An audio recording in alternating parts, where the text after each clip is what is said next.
This week on the cinemas, Between Friends, The Purge Anarchy, and Dawn of the Planet of the Apes. I'm joined by a Caribbean filmmaker to discuss his film that's coming to Galleria Cinemas, and we continue to spotlight the Caribbean Smartphone Film Contest. Most people who know me know one concrete thing about me. I like movies. A lot. So yeah, my parents gave me the name of a movie star since before I was even born. But truth be known, before I even knew who John Travolta was, I wanted to work in movies. There was a time in film history when a group of French filmmakers, critics, and writers got together and created what was called Galleria Cinemas. It was a magazine that essentially bridged the gap between the filmmaker and the movie-going audience. With smartphones, everybody today is either a filmmaker or a critic. And that is this show, this online community. This is the cinemas. Here's a look at Insta Cinema. Why are you always doing this to me? Huh? Come over for sex and then leave. I thought you preferred it that way. Come on, you know that's all there is between us. Use and abuse, right? Come on. It's not like you didn't like it. Besides, you have many other ladies. What you worried about? I know. So after months of talking about it, and with 2 more episodes to produce of the cinemas before we wrap up season 1, I'm happy to be announcing the arrival of Between Friends. Make no mistake, the cinema season 1 existed primarily for this purpose. The purpose, Caribbean cinemas. Coming to the Bahamas from the island nation of Trinidad and Tobago is Between Friends. Between Friends follows an interlude group of people through their trials and triumphs in their romantic relationships. Some are at a crossroads in life, having just graduated from university, while others are either still in high school or are trying to establish stable family lives. Throughout the film, we are witness to the often mismatched dynamics that exist between men and women. Next up, The Purge Anarchy. The Purge Anarchy, the sequel to summer's 2013 sleeper hit that opened #1 at the box office, sees the return of writer-director James DeMonaco to craft the next terrifying chapter of dutiful citizens preparing for their country's yearly 12 hours of anarchy. In this interlocking of story narratives that come together, the new founders of America invite you to celebrate your annual right to purge. This is disturbing stuff, to be frank. And while it does offer a very bleak view of America and humanity, it does raise some interesting questions and issues that you're sure to be discussing after you've seen the film. Lastly is Dawn of the Planet of the Apes. A growing nation of genetically evolved apes led by Caesar is threatened by a band of human survivors of the devastating virus unleashed a decade earlier. They reach a fragile peace, but it proves short-lived as both sides are brought to the brink of war that will determine who will emerge as Earth's dominant species. So I have to admit, I've never really been a fan of this franchise. I don't particularly find the idea of talking apes interesting in any way. But if you're like me, see this film regardless, because it's a wonderful introduction to this franchise. For those of you who are fans, you're in for a masterclass on how to reboot a franchise.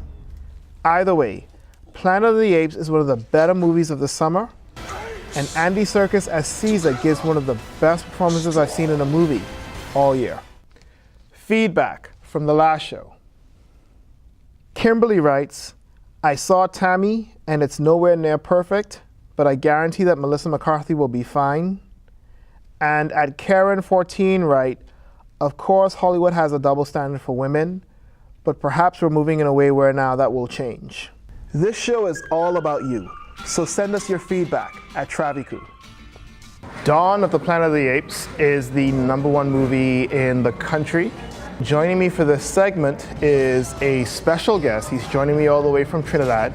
If you saw the last show, I was joined by Dr. Tony Francis, where we talked about Omari's film. He did a film in Trinidad called Between Friends, and it's a movie that's coming here to Galleria Cinemas. We're inviting all of you to come out and see it. Even further back, I had Lovato and Leah on the show where we discussed it.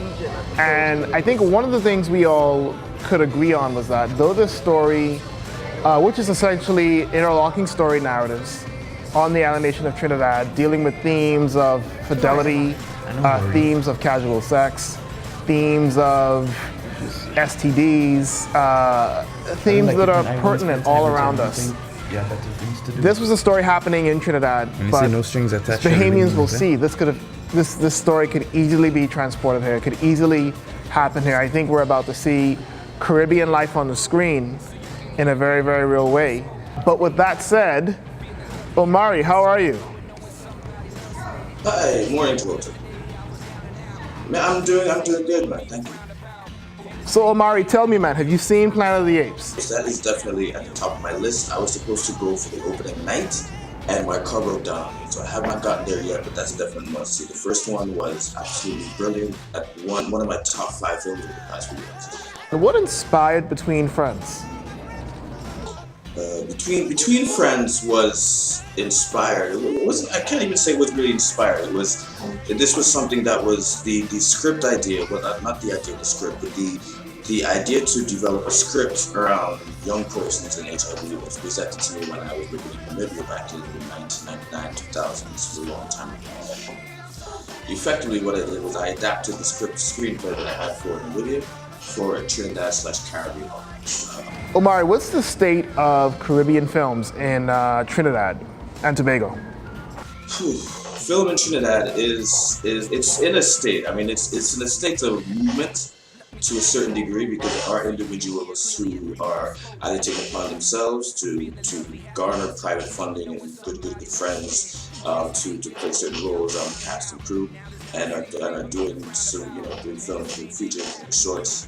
That's a great development. There is the Trinidad Tobago Film Company that plays their role. More needs to be done, I believe, especially within the aspect of the development and the marketing and distribution of the product is created. How do you suppose we begin the process of cross-pollinating Caribbean films? Like, how do we now get Bahamian movies playing in Trinidad, Trinidadian movies playing here in the Bahamas, Haitian films playing in Barbados, Barbados playing in Puerto Rico, on and so forth? That I think we need to encourage that, like what you're doing with Between Friends. I think that's brilliant. I've tried to bring some Bayesian movies, at least not even at the movie theater, even just a screen in Trinidad, just to say, look, let's take a look at what others are doing. Let's support what they're doing, support what we're doing. I have a little campaign going on, support Caribbean, or we have a T-shirt out and some other items. I support Caribbean film. Or Caribbean cinema and whatnot. Please check it out. It's set in our store on our website. So again, guys, Between Friends, it's going to play throughout the weekend, and it's also going to play throughout next week. Now, the way it works in movies is, depending on the strength of the numbers that the film is actually in theaters, depends on the length that movie will play in theaters. So if you guys come out this weekend, and if you come out next week, then it goes on to the following week and so forth and so on. So again, we're encouraging everyone to come out and support this film. Let's support Caribbean cinema. Dining in the Movie this week is brought to you by HAMMERHEADS on East Bay Street. HAMMERHEADS and Kalik, the official beer and bar of the Bahamas. So we're back here at HAMMERHEADS. As you guys saw in the last show, HAMMERHEADS came on board to help us promote the Caribbean Smartphone Film Contest. And I'm back here again for this show with Bahamian filmmaking star and recent Bahamian icon winner, Lovato Stubbs. He doesn't like it when I praise him, but great to be here. Yeah, that's what you are, man. You are doing awesome work. Congratulations. Free coming to do it, man. Thank you. And Chris, as you guys have seen on the show before, like Lovato, he's been on 2 times. He's sort of our resident animator. And we're both gonna talk about our projects and how that can sort of impact the smartphone film contest. Chris has this great idea for a short animated film that he wants to enter in the contest. You want to talk a little bit about it, or not to give away too many details, but like. Well, basically what it is, since it's a Caribbean-based film competition, what I want to do is do something that's indigenous to the Bahamas. And so I'm actually going to take mythological Bahamian creature or folklore, for example, and I'm going to actually take that and translate that into an animated piece to give people an idea of, some of the stories that exist within the Bahamas, some deep-rooted stories that are really good, with some really good characters. Now, I'm not going to say which one of the characters you're going to see. You're just going to have to wait until the end of the competition to find out who it is. Right. So for you guys who don't know, Lovato Stubbs is somewhat of a star here in the Bahamas, and soon to be around the world. He did this happy video. Pharrell, the artist Pharrell, had this competition where nations got to submit music videos based on his song Happy. And Lovato's video was most impressive. They basically used this drone camera that really followed these dancers in our capital, in Nassau, downtown. And the French call what Lovato did, the mise en scene. I mean, it was a wonderful choreographed piece. I thought it was a work of art. It actually just won him a Bahamian Icon Award. And my name is Travolta Cooper. I'm a big fan of Lovato Stubbs. And I want you to talk a little bit about this technique that you're almost becoming. It's almost becoming your signature brand. Like I think you're onto something in terms of mastering this kind of almost this new film grammar we're about to see. Right. Talk a little bit about not just that, but the projects you had following that. Thanks for the intro. Really amazing straight coming from you. Yeah, man, it's been a journey. Even before the Happy video, it's been a long journey, and the journey is still continuing.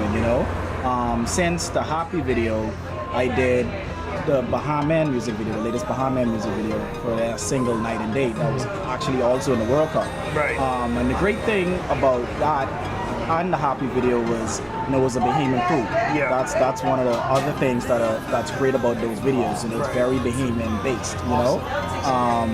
And basically, in terms of style, the Happy video is a one-take video. Yeah. People that know my work, they know that I do a lot of one-take videos, Yeah. I love it because with one-take videos, you capture the moment the entire time. It's no cuts, Yep. Yeah, so that's one of the things that I love about one-take videos. Okay, so given Lovato's technique, right, I have this great story in mind of this, I'm imagining this bird comes down and picks up this phone and just flies away, and we get to see life through the perspective of this bird. That's the story I want to write for Lovato's submission in the contest. But I'm not sure he's going to be able to submit in the contest because he's so busy, which I completely understand. Talk a little bit about how important you think the contest is for the Bahamas and the region. It's amazing, because it's a competition that has an amazing prize at the end, and the fact that it's not only the Bahamas, it's the region, and it gives an opportunity for Caribbean filmmakers to connect, because we all going through the same thing, Absolutely. we're all, we share, when I was off to school when I lived in the US and Canada, me and Caribbean friends, we always hang out together because we all share similar stories, and I think that's gonna definitely connect in terms of this competition and the filmmakers that enter, so that's the great thing about it. Well, much of my conversations with Lovato on and off camera inspired the contest. Lovato heard something I heard for the first time. He said something called Caribbeanwood. Yep. And it's this amazing idea because even as I went to Cannes and I talked to other Caribbean filmmakers about Caribbeanwood, I think what was most predominant in our conversations was that Nollywood and Bollywood found a way. You know what their films are because they've created an industry. They've created a brand. Sure. Yeah. And Caribbeanwood in this context is a brand of Caribbean film that really could unite us and could help us export this art form. New York, has got a whole lot of soul. Good God. London town is too doggone cold. Yeah. Nassau's got sunshine. Thank you for watching The Cinemas. Feel free to subscribe to our channel.